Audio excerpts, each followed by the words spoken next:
Bismillah walhamdulillah wassalatu wassalamu ala rasulillah sayyidina Muhammad bin Abdullah wa ala alihi wa sahbihi wa man wala la hawla wa la quwwata illa billah.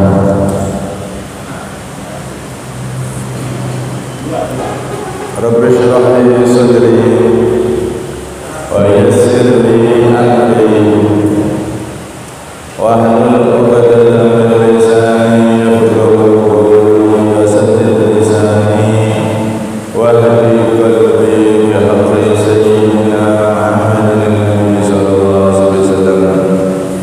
Bismillah ya ahli wa ya ahli batin wa ya ahli wa ya nur amma ba'd. Jamaah semuanya yang dirahmati oleh Allah Subhanahu wa taala. Alhamdulillah kita semua dikumpulkan kembali oleh Allah Subhanahu wa taala di tempat yang mulia ini untuk sama-sama mengkaji ilmu warisan Nabi. Kita duduk di sini bersama-sama untuk thalabul ilmi. Semoga duduknya kita membuahkan duduknya kita kelak bersama Rasulullah sallallahu alaihi wasallam di surga Allah Subhanahu wa taala, dan semoga kita semua diberi umur panjang, sehat wal afiat, terkabul segala hajat, setelah itu diberi kesempurnaan husnul khatimah fi khairin wa afiyah. Amin Allahumma amin. Qala al-musannif radhiyallahu anhu nafa'ana bihi fid dharain amin. Mawsufun bi kulli kamal munazzahun an kulli naqsin laisa kamithlihi syai'un wa huwa as-sami'ul basir. Mawsufun adalah disifati, Allah itu disifati bikulli kamalin, dengan semua kesempurnaan. Munazzahun dibersihkan, disucikan, an kulli naqsin dari semua kekurangan. Laisa kamitslihi syai'un, laisa tidak ada kamitslihi yang seperti Allah, syai'un itu sesuatu apapun, wa huwa as-sami'ul basir, adapun Allah as-sami'u adalah yang maha mendengar, al-basiru yang maha melihat. Masih melanjutkan tentang sifat-sifat Allah yang hendaknya kita ketahui, yang mana ini termasuk perincian dari makna syahadat. Di sini beliau melanjutkan mausufun bi kulli kamal munazzahun an kulli naqs. Allah itu mempunyai sifat dengan segala kesempurnaan, disifati dengan segala sifat-sifat sempurna dan dibersihkan, terhindar dari segala macam kekurangan. Artinya Gusti Allah niku maha sempurna, tidak ada kekurangannya sama sekali, karena memang dialah Tuhan, dialah yang berhak disembah.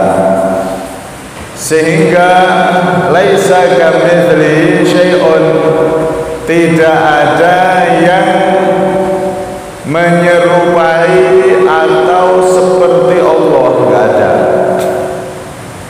Misal itu serupa itu contohnya ya teman.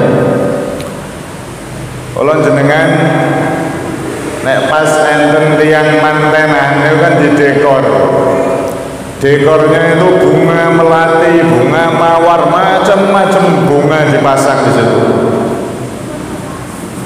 Tapi kalau kita pegang ternyata daunnya dari plastik, tangkainya plastik, semua bunga-bunga yang ada itu, hiasan itu, dekor itu ternyata semuanya plastik.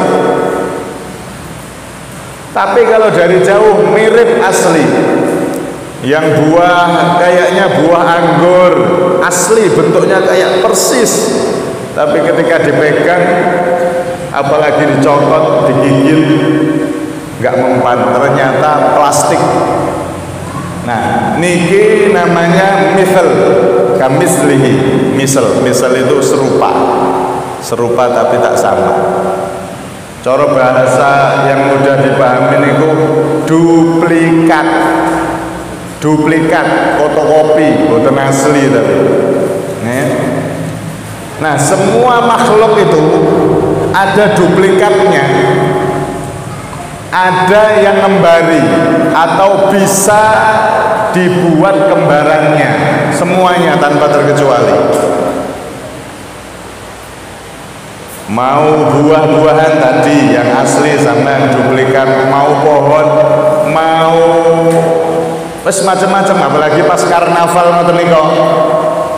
Pangeran Diponegoro ono sing dadi pangeran Diponegoro persis kaya asli. Tank Belanda dibuat persis kayak asli. Pesawat tempur dibuat persis kayak asli. Segala sesuatu itu bisa ada duplikatnya atau yang menyerupai, walaupun ya nggak sama persis. Bahkan sampai makhluk yang termulia Nabi kita Muhammad SAW itu juga ada yang menyerupai, walaupun beliau itu kalau segi fisik gantengnya paling ganteng, Nabi Yusuf kalah. Segi ilmu paling alim, semuanya sudah Rasulullah itu makhluk paling nomor 1. Tapi ada yang persis kayak Nabi, seperti Nabi, duplikat mirip-mirip Nabi itu ada. Siapa? Maka Siti Aisyah radhiyallahu anha pernah mengatakan, "Ma ra'aitu ahadan kana asbaha simtan wa hadiyan wa dallan bi Rasulillah sallallahu alaihi wa alihi wasallam min Fatimah." Aku tidak pernah melihat orang yang persis kayak duplikatnya Rasulullah. Tidak pernah aku jumpai seseorang kecuali Siti Fatimah. Siti Fatimah itu ketika sudah Rasulullah wafat, Siti Aisyah memperhatikan Siti Fatimah, cara jalannya, wajahnya, kulitnya persis kayak Rasulullah SAW. Cuman ini perempuan, kulitnya harum kayak kulitnya Rasulullah SAW. Mirip-mirip, seakan-akan jadi duplikatnya Nabi Sallallahu Alaihi Wasallam. Dan memang Siti Fatimah ini anaknya Nabi yang paling dapat perhatian khusus dari Nabi. Rasulullah itu kalau sudah pergi datang gitu, pertama kali yang beliau kunjungi masjid. Setelah itu nggak langsung pulang ke rumah istrinya, tapi ke rumah anaknya dulu, Siti Fatimah. Kalau sudah masuk ke Siti Fatimah, berkunjung dulu ke rumahnya, disambut oleh Siti Fatimah, dicium keningnya oleh Siti Fatimah. Rasulullah pun mencium kening Siti Fatimah, kemudian dipeluk dan didudukkan di tempat yang paling bagus, didudukkan di tempat yang paling favorit di rumah tersebut. Begitu juga kalau Siti Fatimah datang ke Nabi Muhammad, ke rumahnya Rasulullah juga sama, disambut, dicium keningnya dan didudukkan di tempat duduknya Nabi Sallallahu Alaihi Wasallam. Jadi Rasulullah itu duplikatnya salah satunya adalah Siti Fatimah. Setelah Siti Fatimah wafat, para sahabat mensifati Sayyidina Husain dan Sayyidina Hasan itu juga mirip seperti Rasulullah SAW. Ada yang mengatakan kalau Sayyidina Hasan itu mirip Nabi dari pusar ke atas, kalau Sayyidina Husain mirip Nabi dari pusar ke bawah. Artinya jalannya kayak jalannya Nabi, geraknya kayak geraknya Nabi. Kalau Sayyidina Hasan itu wajahnya Nabi, gantengnya kayak gantengnya Nabi sallallahu alaihi wasallam. Bahkan Rasulullah pernah suatu ketika ngomong sama Sayyidina Hasan radhiyallahu anhu, asbahta khalqi wa khuluqi, wahai Hasan, wahai cucuku, kamu ini cucuku yang paling persis dengan aku dalam segi fisik dan juga akhlakku, kata Rasulullah sallallahu alaihi wasallam. Subhanallah, bener fisiknya Sayyidina Hasan itu pas dewasa itu ganteng, mirip-mirip Nabi, akhlaknya juga luar biasa. Bahkan gara-gara beliau yang saat itu pasukan muslimin itu terpecah jadi dua, hampir perang antara sesama muslimin, didamaikan sama beliau. Ikuti akhlaknya Nabi, ngamalkan akhlaknya Nabi sallallahu alaihi wasallam. Maka persis Sayyidina Hasan itu akhlak dan fisiknya mirip-mirip duplikatnya Rasulullah sallallahu alaihi wasallam. Loh, semua makhluk itu ada duplikatnya, ada kemiripan. Ini kayak mirip ini, mirip itu. Tapi kalau Allah Subhanahu wa taala, tidak ada satupun makhluk yang mirip duplikat sama Allah, nggak ada.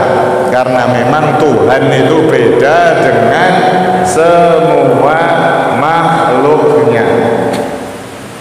Bahkan surga itu duplikat-duplikatnya itu ada di dunia ini. Ada cerita suatu ketika itu sebagian orang soleh, mereka saat itu sama rombongan berdakwah. Setelah berdakwah di tengah jalan, satu orang soleh ini tercecer. Berdakwah bareng satu rombongan, kemudian temennya sudah lanjut jalan, dia ketinggalan kereta, ketinggalan rombongan maksudnya. Akhirnya si orang soleh ini ya sudah jalan tanpa arah, karena di tengah-tengah padang pasir, nggak tahu timur, nggak tahu barat, nggak pengalaman juga, sudah dia asal jalan. Akhirnya naik ke bukit, sampai di bukit itu, di atas sana ternyata ada suatu kaum atau perkumpulan kayak desa kecil gitu di atas gunung itu, di atas bukit tadi. Semuanya penghuninya adalah orang-orang Nasoro, orang-orang Nasrani. Nah, saat itu penduduk desa itu sedang kumpul mengelilingi satu kursi kayak singgasana gitu, sedang menunggu seseorang yang datang. Maka orang soleh ini pas mendekat tanya, ini ada apa? Oh, kami sedang kumpul rutinan 1 bulan sekali. Ada pendeta yang masuk ke desa kami dan kami telah berguru kepada dia setiap bulannya. Subhanallah, pendeta dakwahnya sampai ke gunung-gunung. Nah, ini sekarang pendakwah Islam itu, kiai-kiai, ustaz-ustaz, ono sing sampai pelosok-pelosok juara. Ini pendeta sudah sampai pelosok gunung itu yang belum dijamah oleh pendakwah Islam. Kami sudah ikut agamanya dia, sudah ikut Nasrani sejak lama. Setiap bulan dia kesini ngasih nasihat kepada kami. Ini sekarang kita nunggu, sebentar lagi dia datang. Akhirnya si orang soleh ini minta dipinjami baju. Setelah kenalan, saya tersesat gini-gini, dipinjami baju. Udah, kamu ikut aja. Dipinjami baju seragam, baju upacara, baju pertemuan. Jadi aneh seragam. Nah, kita umat Islam juga kan ada seragamnya sebetulnya.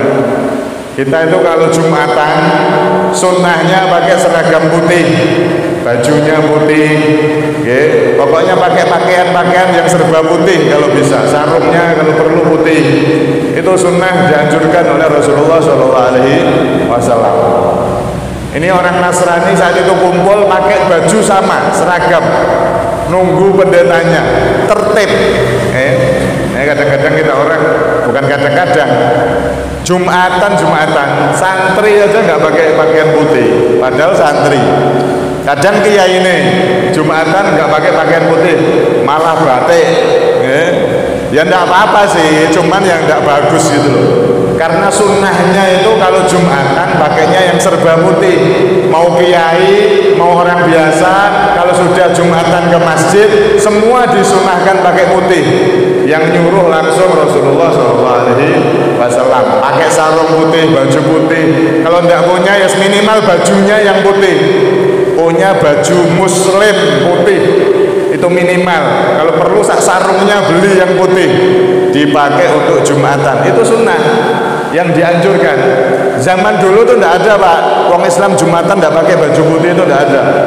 Zaman dulu orang-orang soleh dulu isin Jumatan kok nggak pakai baju putih itu malu. Semuanya pakai putih karena memang sangat dianjurkan, sunnah muakkadah, sunnah yang sangat kuat. Kita semua itu pakai baju pakaian putih saat Jumatan. Nah niki ilmu monggo diamalkan. Nah, ini orang Nasrani saat itu kumpul nunggu pendetanya, semua pakai seragam. Orang soleh yang kesasar ini dipinjami seragam. Kamu kalau pengen ikut ya harus seragaman. Ini dipinjami. Udah akhirnya ikut dia, ikut duduk bareng hadirin. Pendetanya akhirnya datang, naik ke mimbar, naik ke tempat kursi singgasana yang sudah disediakan tadi itu. Maka setelah naik duduk di kursinya, dia mengatakan, ayuhan nas, lastu lakum wa'idha, li'anna fikum rajulan min ummati Muhammadin sallallahu alaihi wasallam.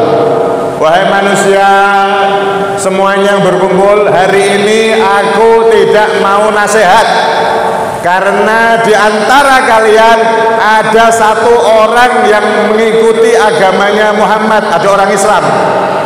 Subhanallah, tahu Pak, sakti berarti. Padahal senyamar gue seragam. Di antara kalian yang hadir ini, karena ada satu orang Islam umatnya Nabi Muhammad, saya nggak mau ceramah hari ini, saya nggak mau nasihat untuk pertemuan kali ini. Maka setelah itu si pendeta ini melanjutkan, ya Muhammadi, aksamtu alaika bihaqqi dinik kum ilaina narok. Wahai pengikut Muhammad, tampakkan, berdiri yo, biar kami bisa lihat siapa dirimu, biar kami bisa lihat wajahmu. Ayo berdiri, tidak akan kami apa-apakan. Akhirnya si orang soleh tadi terpaksa berdiri. Bener ternyata, subhanallah, bodoh sing ngerti tapi soroti. Sakti berarti kan. Kemudian si pendeta ini tanya jawab sama seorang soleh yang tersesat tadi itu. In sa'altuka an syai'in tujibuni, wahai pengikut Nabi Muhammad, wahai orang Islam, saya mau tanya sama kamu, kamu mau jawab pertanyaan saya. Untuk hari ini saya nggak ceramah, saya nggak nasihat, saya cuma mau tanya orang ini, orang Islam yang nyelinep iso sampai ke sini dewean ini. Saya tanya sama kamu, kamu mau jawab? Maka dijawab orang soleh tersebut, naam, iya, sebisanya saya akan jawab. Oke, pertanyaan pertama, kata pendeta itu, sami'tu annallaha khalaqa fil jannah thimaron, fahal khalaqa fid dunya mithlaha. Di ajaran Islam aku dengar, dan di kitab-kitab terdahulu juga katanya Allah itu menciptakan buah-buah ada di surga.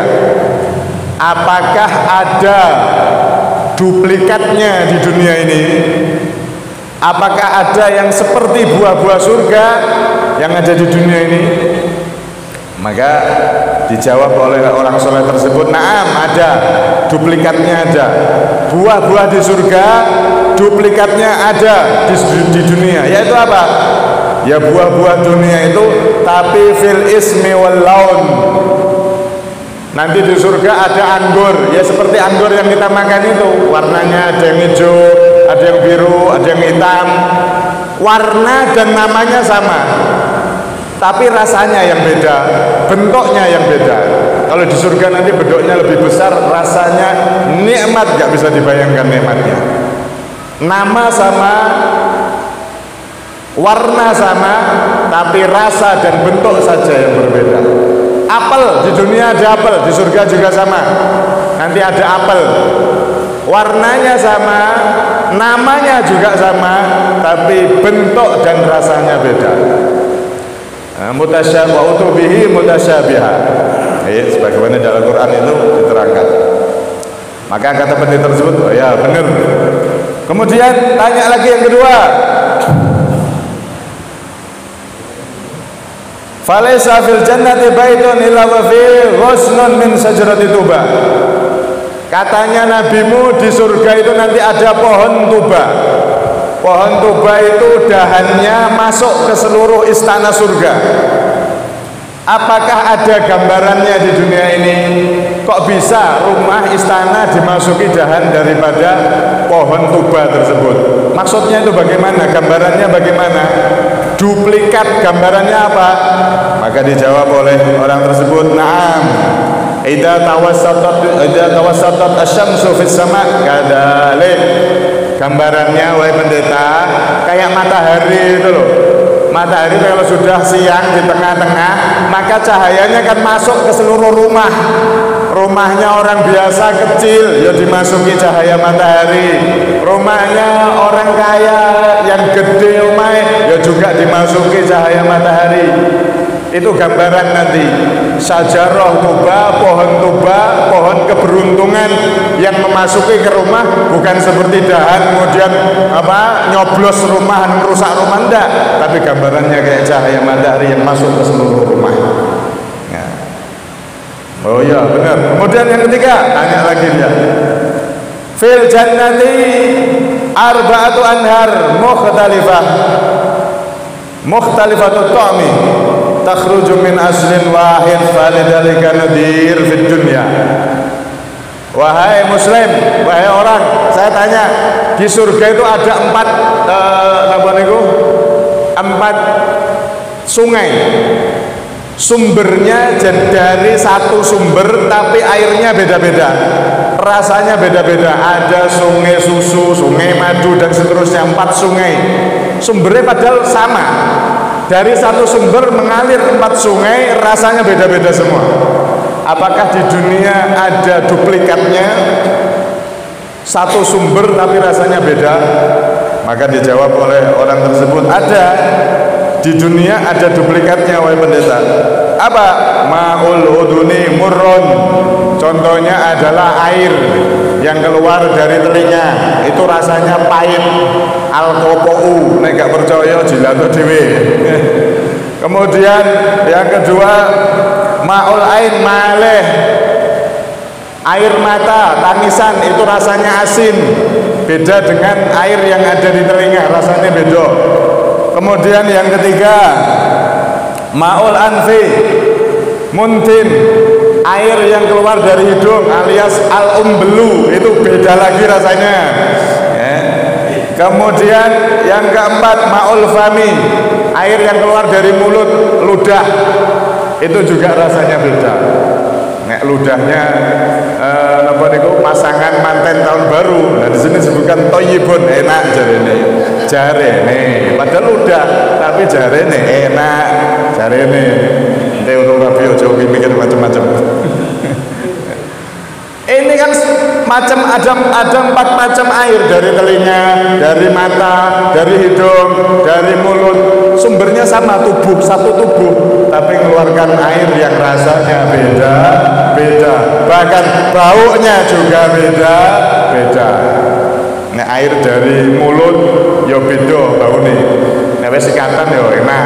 Nek tangi turu ya geblak, nek mambu alileru. Satu sumber, satu tubuh, tapi airnya beda. Itulah itulah duplikat gambaran. Di surga satu sumber, tapi airnya kok bisa jadi sungai madu, sungai susu, ada sungai arak. Di surga nanti boleh mabuk arak surga, tapi enggak seperti arak dunia yang menghilangkan ingatan. Nek ning donya niku suka ngombe arak, ning akhirat gak bisa minum arak surga nanti. Makanya ojo ngombe sik ning donya, tahan poso, ngombe es jus mawon. Oke. Nah, ini gambaran duplikat. Oh ya benar. Dilanjut. Tanya lagi ini si pendeta, macam-macam ditanya. Ada satu lagi, di surga itu sariron tuluhu khamsumi'ati am. Katanya di Islam itu ada riwayat surga itu dipannya, tempat tidurnya itu tingginya 500 tahun. Lah terus kalau orang pengen tidur naiknya gimana itu? Kok tinggi banget? Kok gak kangelan? Naik ondo ya kesel, asam aurat gak tekan dhuwur-dhuwur loh, 500 tahun. Maka apakah di dunia itu ada duplikatnya yang masuk akal, yang sesuai gambaran surga itu? Kok sampai seperti itu? Saking megahnya istananya, saking dhuwure, saking megahnya, dipan tempat tidurnya aja 500 tahun tingginya. Waduh, hebat tenan itu. Koyo opo itu? Maka dijawab oleh orang soleh tersebut, ada wahai pendeta. Duplikatnya adalah afala yang duruna ilal ibli kaifa khuliqat. Lihat itu onta itu kan lehernya tinggi. Itu kalau minum, kalau makan cepat ke bawah, nanti naik lagi cepat. Bagi onta itu ya biasa, tapi bagi semut itu antara turunnya onta sampai ke atas, dia suruh jalan itu sampai lehernya sampai atas. Oh, itu bisa bertahun-tahun bagi semut. Karena memang semut. Begitu juga di surga itu kenikmatan yang luar biasa seperti itu. Kalau diukur dengan ukuran dunia memang 500 tahun, tapi diukur dengan ukuran surga ya beda. Diukur dengan ukuran semut ya lama itu. Antara ngambil makan sampai ke atas lagi meluruskan lehernya si onta itu, kalau ditempuh oleh semut ya lama, tapi kalau diukur oleh ukuran onta ya 1 detik toh.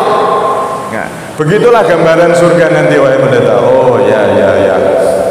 Kemudian satu lagi terakhir, katanya di surga orang itu makan nggak pakai BAB, nggak ada WC umum, apalagi WC pribadi itu nggak pakai kencing, nggak pakai berak, mangan dok, minum dok, tapi nggak pernah buang hajat. Itu gimana itu? Apakah ada duplikat gambarannya di dunia ini? Maka dijawab oleh orang soleh itu ada. Kabeh kita makan juga pasti ke WC kok, kita minum juga nanti pasti kencing. Ada pendeta. Apa?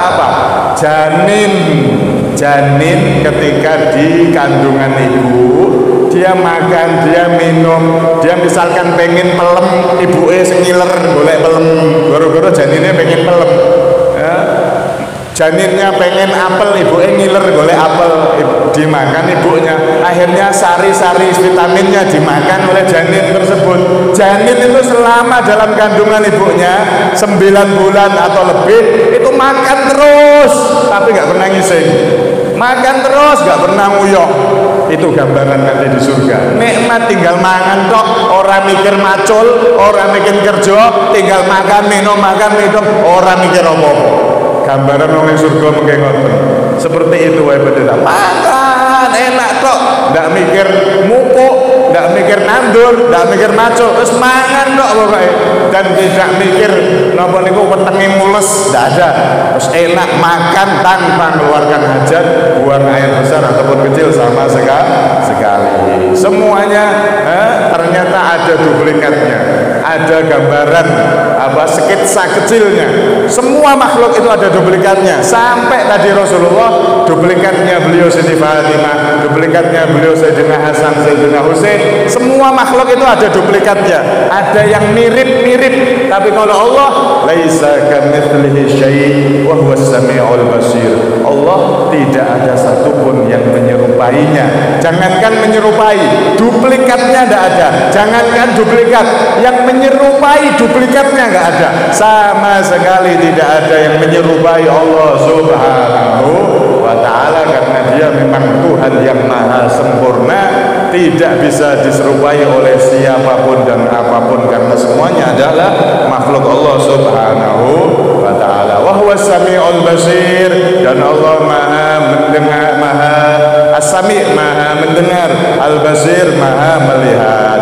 Allah Maha mendengar, Allah punya sifat sempurna, tidak diserupai oleh siapapun, dan Allah mendengar, Allah melihat.